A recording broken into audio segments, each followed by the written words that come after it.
Après une longue polémique concernant la chanson de Youssoupha qu'il a chantée pour l'équipe de France, donc Youssoupha sort enfin de son silence pour répondre à ses détracteurs concernant la chanson Écris mon nom en bleu. Donc je vais vous laisser lire et puis on se revoit juste à la fin de la vidéo. Bon, après je vous dirai la même chose. Abonnez-vous, partagez et on reste ensemble.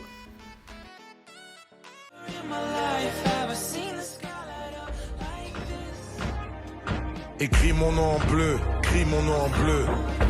Note-le, écris mon nom en bleu, écris mon nom en bleu, écris mon nom en bleu. Note-le, écris mon nom en bleu.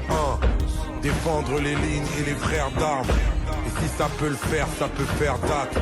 Ça vient des campagnes et des quartiers.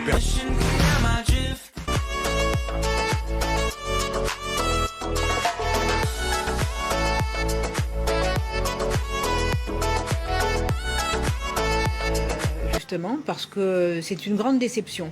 C'est un moment de joie, c'est un moment de sport, et on n'a pas envie d'avoir de polémique. Évidemment qu'on savait que ça allait créer la polémique. Évidemment que moi, ça me déplaît d'avoir un hymne chanté par quelqu'un qui a attaqué une personnalité politique, que ce soit une femme ou un homme.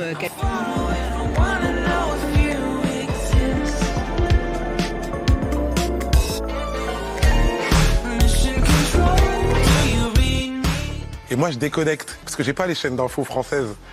Ah, c'est dommage. Ouais, c'est dommage. et je crois que je suis en boîte de nuit, parce que là-bas, c'est pas confiné. Je suis en boîte de nuit, et je suis pas connecté sur les réseaux, mais j'ai des groupes WhatsApp avec des potes qui m'envoient une matinale, avec des gens super apprêtés, en cravate, tout ça. Là, il est tôt le matin et tout. Et ils parlent de toi. Il y a écrit, je crois, Youssoupha, le chant de la discorde. Et je regarde ça et les gens, je me dis non, des gens intelligents, hein. Enfin, il y a écrit leur titre et tout, c'est incroyable. Ah bah oui, ils sont sur des chaînes d'assaut, voilà, ils sont forcément intelligents. Ils sont forcément intelligents, ils sont cravatés et tout ça, là, donc ils sont réveillés encore plus tôt. Et je vois le chant de la discorde, et ils en parlent pendant longtemps, ils ont l'air de tous me connaître, alors que moi je les connais pas du tout. Et je vous jure, c'est vrai, je me dis, non mais je dois être bourré, c'est pas possible. Et je raccroche et je rentre chez moi, je dors, et quand je me réveille, effectivement, on me dit que la France est en feu par rapport à ça. Au-delà de mon cas à moi, parce qu'on va pas se mentir, moi, finalement, regardez, j'ai pris cette polémique avec beaucoup de recul, avec beaucoup d'humour même, parce qu'on va dire, j'ai pas été directement affecté, j'étais même pas là, mais c'est quand même agaçant, je me dis, pour les Français et ceux qui habitent en France, que le Front National, on dit plus le Front National. On peut le dire, on peut le dire. Peu importe comment on l'appelle, dicte un peu l'agenda des débats et de ce qu'il faut dire, les thématiques, etc. C'est-à-dire qu'au début, c'était comme ça, accidentel et tout ça, et maintenant ça devient la norme.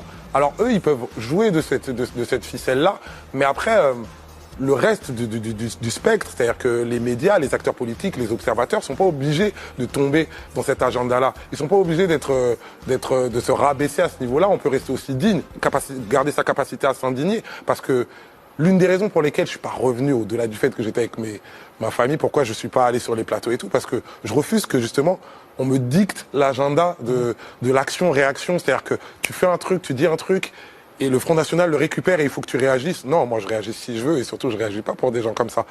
Ils sont pas importants. C'est leur agenda. Mais maintenant j'ai remarqué que malheureusement ils commencent à dicter cet agenda-là, et du coup j'ai peur pour la suite, quoi. C'est-à-dire surtout les gens comme nous. Enfin, la suite, c'est-à-dire dans un an?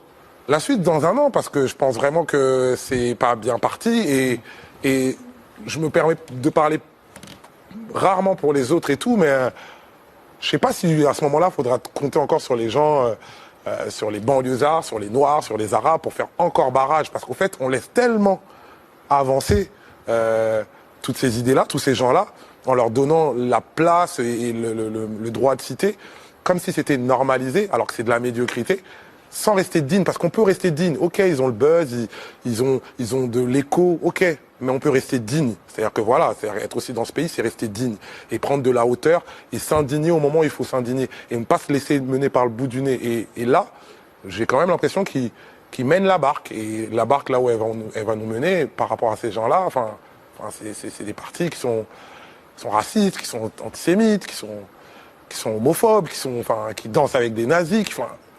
Du coup, c'est pas à moi de refixer ce portrait-là. Je pense que tout le monde le sait, on est prévenu. si on laisse faire, si on avance avec leur mécanique, bah, ils nous emmènent dans leur agenda à eux. Moi, en tout cas, c'est un agenda auquel je ne souscris pas, c'est pour ça que je réponds même pas.